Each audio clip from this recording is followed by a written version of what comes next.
Have you ever stood next to a massive construction site, Maya? You know, the kind where the ground literally vibrates under your feet, and you can't hear yourself think over the roar of the machinery? Oh, absolutely. It's both terrifying and mesmerizing. You just stand there looking at the sheer scale of the cranes, the trucks, and the hundreds of people in hard hats, thinking, someone is spending a ridiculous amount of money right now. Exactly. And that is precisely what is happening in the technology sector today. But instead of pouring concrete downtown, the tech giants are building something invisible to most of us. They are building the infrastructure for artificial intelligence. We're talking about the single largest, fastest capital building boom in human history. To put some real numbers on it, the big cloud companies are on track to spend on the order of $650 billion in a single year. Just let that sink in. $650 billion. It's an almost unfathomable amount of money. But here's the puzzle, Theo, and really the starting point for this entire series. For the first couple of years of this AI boom, it felt like any company that touched the data center went up. It was almost easy. But lately, simply being in the AI supply chain has stopped being a magic ticket. The market has grown up. The obvious bets have been priced in, and investors are starting to look at each other and ask the hard, uncomfortable question, when $650 billion gets poured into a pipe, where does it actually come out? Right. The low-hanging fruit has been picked, and the easy AI trade is officially dead. So, where does the value actually settle? That's the mystery we're going to untangle. One small thing up front. We genuinely love these companies as stories, but we're explaining them, not recommending them. So treat all of this as food for your own thinking, not financial advice. Stay curious, stay a little skeptical, and make your own calls. Welcome to the Working Thesis. I'm Maya. And I'm Theo. We are so glad you're here. This is the very first episode, Episode 0, our grand overview of our new educational series, Follow the AI Money, Where the Value Settles. Before we dive into the weeds, let's lay down a few ground rules so we're all on the same page. First and foremost, this series is entirely about teaching you a framework, a way of looking at the world. We are not here to tell you what to buy, sell, or hold. We aren't going to give you price targets, and we definitely aren't going to declare that a particular stock is cheap or expensive. Absolutely. When we name companies like Amazon, Microsoft, Google, or Meta, we are using them strictly as public, real-world examples to make these abstract concepts concrete. They are not investment recommendations. We want to equip you with a high-quality lens that you can use to evaluate the market yourself. And this lens isn't something we just dreamed up in a vacuum. It's drawn from a broad consensus of industry experts, technological realities, and deep structural research from institutions like McKinsey, Bain, Sequoia, and the major research desks on Wall Street. It's a neutral learning tool. Think of us as two thoughtful friends who are genuinely fascinated by this massive economic shift, trying to unpack a structured thesis together. So, grab a cup of coffee, get comfortable, and let's start following the money. To understand where the money is going, we first have to look at the scale of the spenders. And the spenders are a very exclusive group. We're talking about the four big cloud builders: Amazon, Microsoft, Google, and Meta. The sheer scale of their capital expenditure, or CapEx as the financial world calls it, is breathtaking. If we look back at 2025, their combined CapEx was already a staggering $400 billion. But as we move through 2026, that number is climbing toward an estimated $650 to $725 billion.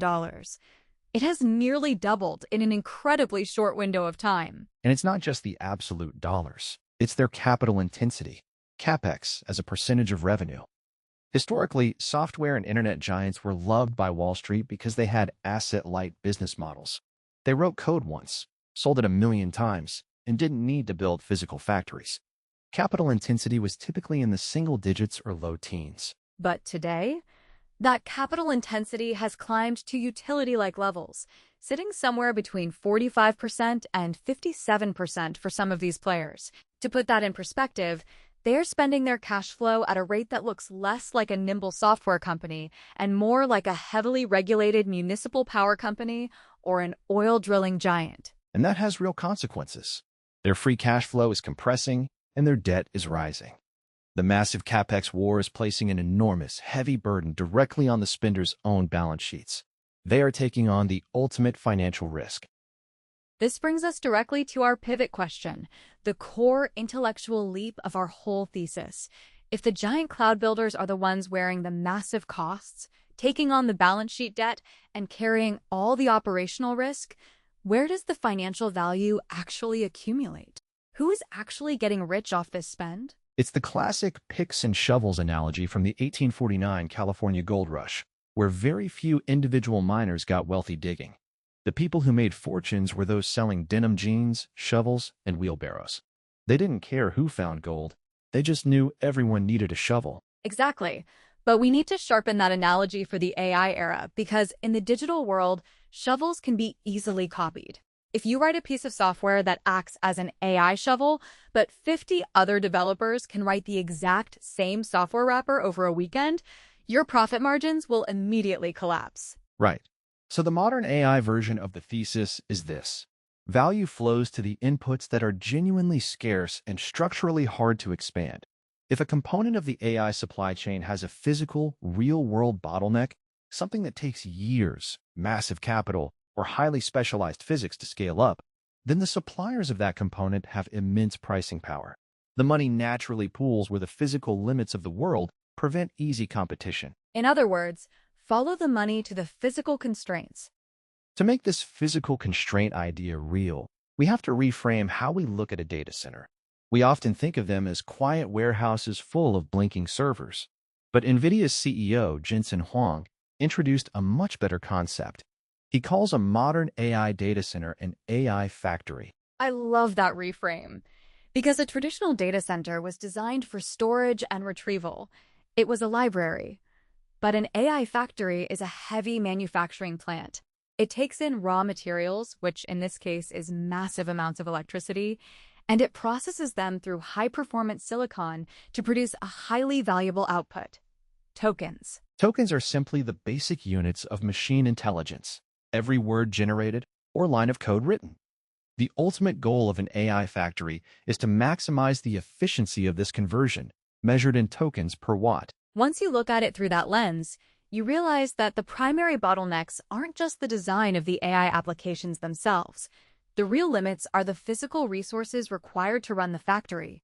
You need the memory that can feed data to the chips fast enough so they aren't sitting idle, and you need the raw electrical power to keep the whole factory running. The hardware cannot operate without memory and power. And because you can't just download more electricity or double memory production overnight, those physical inputs are exactly where the economic squeeze is happening. Let's take a quick tour of these bottlenecks. First is high bandwidth memory, or HBM. These aren't normal RAM chips. They are highly complex, vertically stacked silicon towers sitting right next to the processors. HBM is essentially sold out years in advance, made by just 3 firms: Micron, SK Hynix, and Samsung. Talk about a tight oligopoly. And then you step outside the silicon fab and look at the physical grid. Electric power has become a massive bottleneck. To connect a new data center to the grid, you need industrial electrical transformers. But because of supply chain constraints, those transformers now carry lead times of 2 to 5 years. In fact, industry reports suggest that roughly half of all planned U.S. data centers are currently delayed. And a major reason is simply that they can't get power hooked up in time between multi-year interconnection queues, the transformer backlog, and permitting. 2 to 5 years just for a transformer. And once you get the power, you run into the heat problem. These chips run so hot that above roughly 1,000 watts, liquid cooling is effectively mandatory. You are literally running pipes of liquid through servers to keep them from melting. And we can't forget advanced packaging, specifically TSMC's CoWoS technology, which stands for chip-on-wafer-on-substrate. It's the microscopic physical puzzle of bonding the processor and the memory together. It is incredibly difficult to do, completely booked out, and acts as a strict physical cap on how many AI chips can be shipped globally, regardless of how high demand is. Finally, you have the raw materials at the very bottom of the stack. You need copper for the massive power grids and dense wiring inside the data centers. And you need uranium to fuel the clean, carbon-free nuclear reactors that the tech giants are increasingly relying on. Both of these raw materials are facing structural deficits because opening a new mine takes a decade. It's a physical bottleneck at every single layer of the stack. So, how do we analyze these bottlenecks without getting lost in technical jargon? Throughout this series, we're going to apply a simple, structured three-question screen to every single layer of the AI build-out. This is our diagnostic toolkit. Question 1.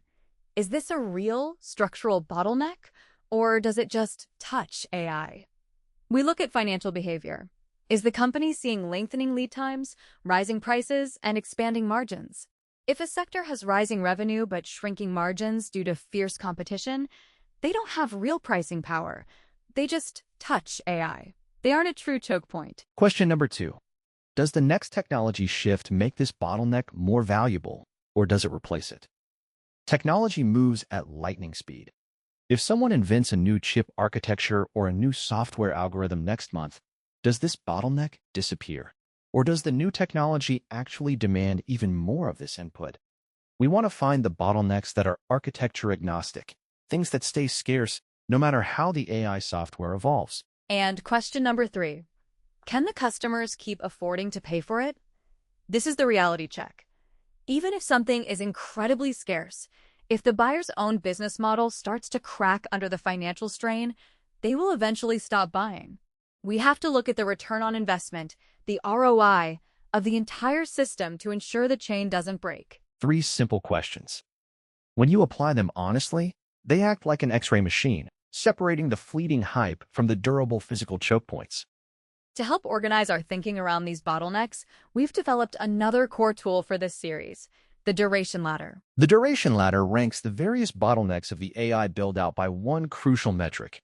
How hard is their supply to expand? Or, put another way, how long does it take for a competitor to build more of this thing and wipe out the scarcity? At the top of the ladder, the hardest, longest duration rung, we have raw power and materials. You cannot code a power grid or write software to conjure up a copper mine or nuclear power plant. These projects require permits, massive engineering, and physical construction taking 5 to 10 years. This is the ultimate physical anchor, giving it the longest runway of scarcity. In the middle of the ladder, we have semiconductor manufacturing, high-bandwidth memory, and advanced packaging. These are highly complex industrial processes. You can build more of them, but it requires tens of billions of dollars, highly specialized clean rooms, and about 2 to 3 years of precise engineering. The supply can expand, but only in slow, deliberate steps. And at the very bottom, the softest, shortest duration rung, we have the application layer and the basic compute rental layer. Anyone with a credit card can rent GPU power or write an API wrapper. The barrier to entry is low, meaning supply can expand almost instantly. This is why this layer re-rates up and down so violently with sentiment. It lacks physical scarcity. Our entire series is structured as a walk down this duration ladder, starting from the physical ground up to the digital sky. Now, to be completely balanced and intellectually honest, our thesis is not a guaranteed prediction of the future. It is a framework to test, and it rests on 2 very deep, very real uncertainties. We call them the 2 big ifs. The first big if is, can this spending stay funded? There is an active debate on Wall Street about the return on investment of AI capex. For instance, Bain estimates the industry needs on the order of $2 trillion of new annual AI revenue by 2030 to justify the spend, and warns we might fall short by hundreds of billions. That is a massive gap. But on the other side of the debate, the bulls argue that the current market is entirely supply-constrained, not demand-constrained. In other words, companies are lining up with cash in hand, begging for more compute capacity. And the only reason the revenue isn't higher is because we physically cannot build the data centers fast enough. We hold this question completely open. The second big if is closely related. Does the application layer ultimately pay? For this whole tower of infrastructure to remain stable, the businesses and consumers at the very top of the food chain must find enough genuine utility, productivity gains, and value in these AI tools to pay for them. If the end users don't see the value, the cash flow stops, the capex dries up, and the entire build-out stalls. We aren't here to give you a simplistic cheerleading view. We are going to explore both sides of these tensions with genuine humility, because the future of technology is always unwritten. So, what can you expect from the rest of this series? Let's lay out our roadmap so you know exactly where we are heading in the coming episodes. In Episode 1, we tackle the CapEx and ROI debate. We'll look at the balance sheets of the big spenders, dive into the math behind that $2 trillion target, and map out the bull and bear cases for whether this boom can be sustained. In Episode 2, we climb onto the duration ladder to explore the memory wall and high bandwidth memory, HBM. We'll explain why vertical stacking is so difficult, why Micron, SK Hynix, and Samsung hold the keys, and how memory bandwidth has become a greater bottleneck than raw chip speed. Episode 3 is all about power. We'll look at the aging grid, the nuclear renaissance, the transformer backlog, and why the physical availability of clean gigawatts decides where AI factories are built. Episode 4 dives into hidden choke points, advanced packaging, and liquid cooling. We'll explain TSMC's CoWoS technology and show why liquid cooling is now an absolute industrial necessity. Episode 5 looks at the evolution of AI itself. We'll trace the shift from generative AI that writes text to agentic AI that takes actions, and physical AI, where intelligence enters robotics. Episode 6 explores the Great Token Shift, the rise of open source, Chinese models, and running AI locally on your phone or laptop. And Episode 7 returns to the top. Who pays? We'll look at the enterprise software layer and search for real product-market fit. It is going to be an incredible journey, Maya. And if there is one single golden rule we want you to take away from this introductory episode, it is this: follow the money to where it is hardest to make more of. That is the ultimate lens.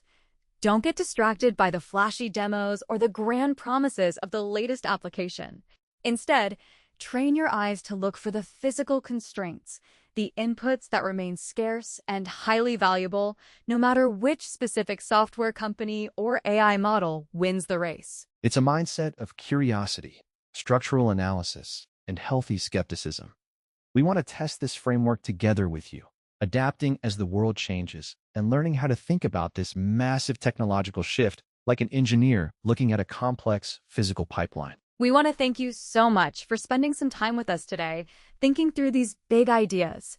We hope you found this overview as fascinating as we do. We can't wait to dive into the numbers with you in our next episode, where we'll tackle the great CapEx and ROI debate. Until then, stay curious, keep asking questions, and we'll see you in Episode 1 of Follow the AI Money. See you there. And that's where we'll leave it for today. Thank you, genuinely, for spending part of your day thinking this through with us. The whole idea of this show is pretty simple. We hold a handful of theses about the world, and we test them out loud, together, a little more each day. No crystal balls, just curiosity, and a willingness to be wrong. So, if that's your kind of thing, stick around for the next one, and tell us where we're getting it wrong.